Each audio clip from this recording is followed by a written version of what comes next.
महाराष्ट्र में हुए लोकसभा चुनाव में महायुति के खराब परफॉर्मेंस और महाविकास आघाड़ी के अच्छे परफॉर्मेंस के बीच सबसे ज़्यादा फायदेजनक जो पार्टी रही वो है कांग्रेस पार्टी, जहां पर सिंगल लार्जेस्ट पार्टी महाराष्ट्र में उभर कर कांग्रेस सामने आई, जिसके बाद से अब एक बार फिर से विधानसभा चुनाव की तैयारियां जो है दोनों गठबंधन द्वारा जोरों शोरों पर किया जा रहा है। हमारे साथ बात करने के लिए महाराष्ट्र प्रदेश कमेटी के कांग्रेस अध्यक्ष नाना पटोले मौजूद हैं। सर, सबसे पहले तो तैयारियां किस प्रकार से जारी है? सीट बंटवारे को लेकर बात की जाए या फिर अब जब लोकसभा चुनाव का परफॉर्मेंस देखा जाए तो कहीं ना कहीं आप लोग की तरफ से सीट की मांगे ज़्यादा की जाएगी? देखो, तैयारियां तो हमने शुरू कर दी है। 288 जगह पे हमने शुरू करवा दी है।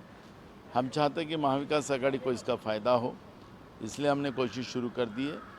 रही हम लोगों को जगह ज़्यादा या कम मिले, ये बात का इशू नहीं है। जो महाराष्ट्र में असंवैधानिक सरकार जो बनी हुई है और जो एक राज्य की जनता को बर्बाद करने वाली जो सरकार बनी हुई है, वो सरकार को सत्ता से बाहर करना, ये कांग्रेस का मूल पहला मकसद है। जगह हमें कम मिली या ज़्यादा मिले उसके ऊपर चर्चा आज नहीं है।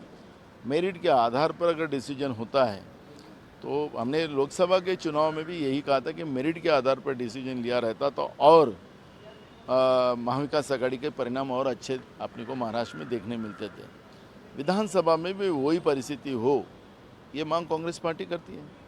सर, मेरिट के ही विरुद्ध में बात कर लेते हैं रिजर्वेशन को लेकर। अब मनोज जरांगे पाटिल ने एक बार फिर आंदोलन पे बैठ चुके हैं और साथ ही उन्होंने कांग्रेस को वार्न कर दिया है विजय वडेट्टीवार के बयान के बाद से।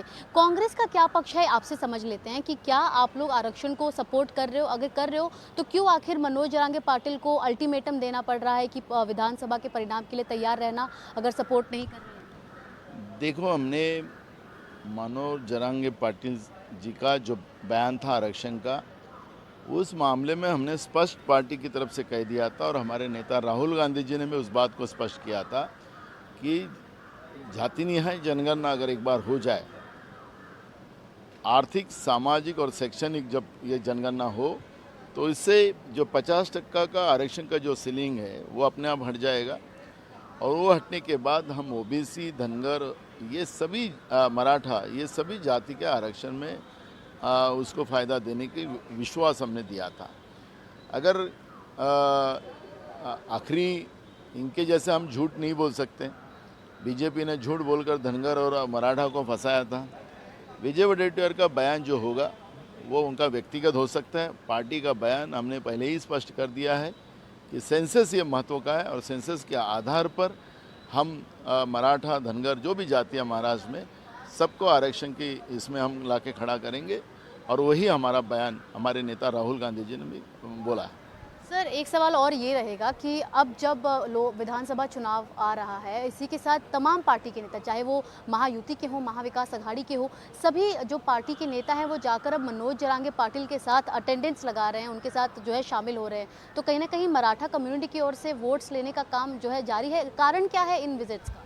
देखो, महायुति के लोग अगर उनके पास जा रहे हैं तो उनने जो सवाल खड़ा किए थे, जो मांग की थी, वो मांग के आधार पर पावर उनके पास है। आज भी केंद्र में सरकार है, राज्य में उनके पास बहुमत की सरकार है, तो आज भी वो रास्ता बनाए। जिस तरह से महाराष्ट्र में उन लोगों ने जो आयोग बनाए थे, वो आयोग उसमें काम नहीं कर सकते जब तक राष्ट्रीय जनगणना नहीं होगी, जब तक आरक्षण की सीमाओं को पार नहीं किया जाएगा। जो सीलिंग लगाया गया 50% का, वो जब तक पार नहीं किया जाएगा, जब तक इनको जो जरांगे पाटिल जी को जो मांग है वो पूरी नहीं हो सकती।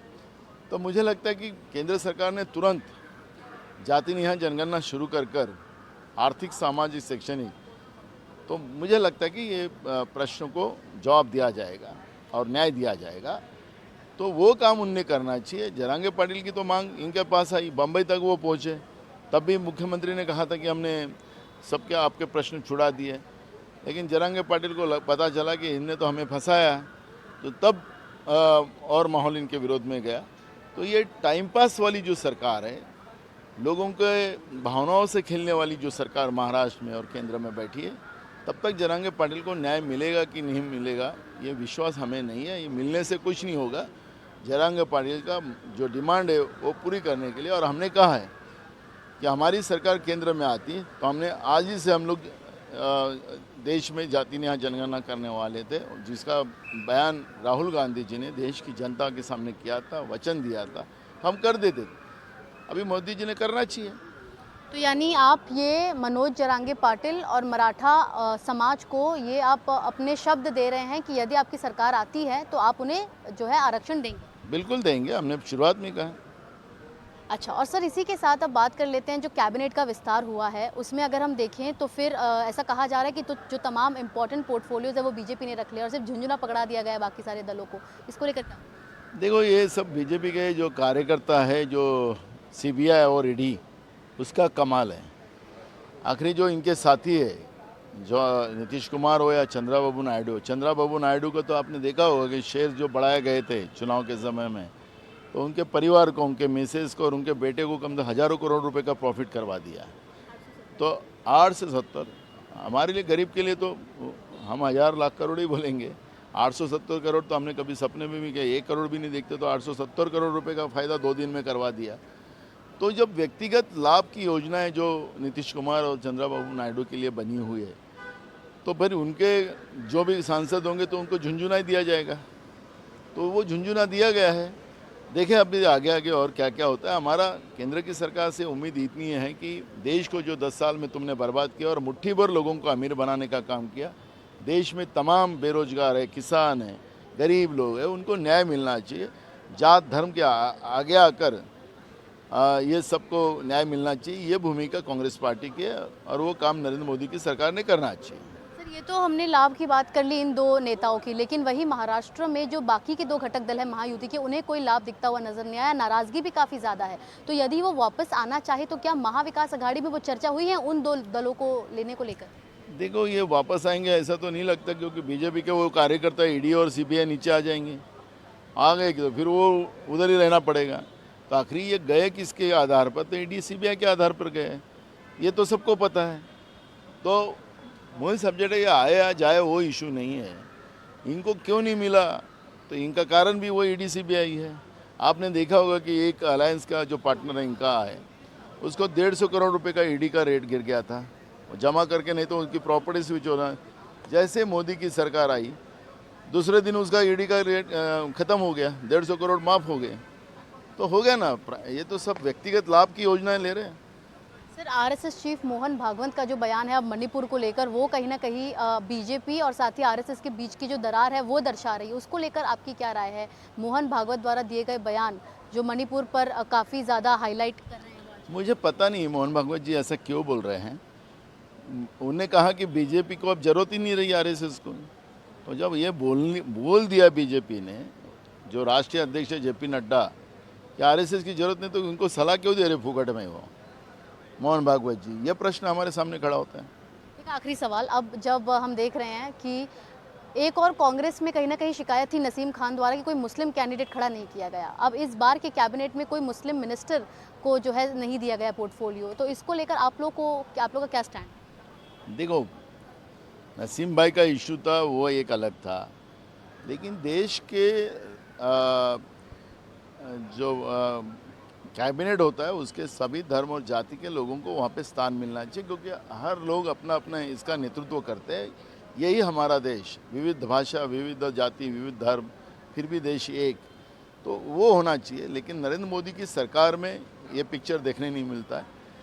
उन्होंने किसी धर्म के लोगों को जानबूझ के बाजू रखा है, ये भी स्पष्ट होता है। ठीक है, उनको आज न कल सद्बुद्धि आए, इतना ही हम प्रार्थना करते हैं। आखिरी सवाल, ममता बनर्जी ने ये बयान दिया था कि इंडिया आघाड़ी ने अगर सरकार आज नहीं बनाई, इसका मतलब ये नहीं कि वो कल भी नहीं बनाएंगे, तो क्या प्रोबेबिलिटी लग रही है आप लोग को आपकी सरकार? इसलिए हमने कहा कि और आगे खेल क्या क्या होगा वो देखिए। अभी ये जो चल रहा है, जो आदत इनको रही है 10 साल की मोदी जी को, अभी ये आदत कितने दिन चलती है और सरकार कैसे भागती है कि रुकती है, तो हम वक्त के आधार पर हम बात करेंगे, इतना ही कहूँगा।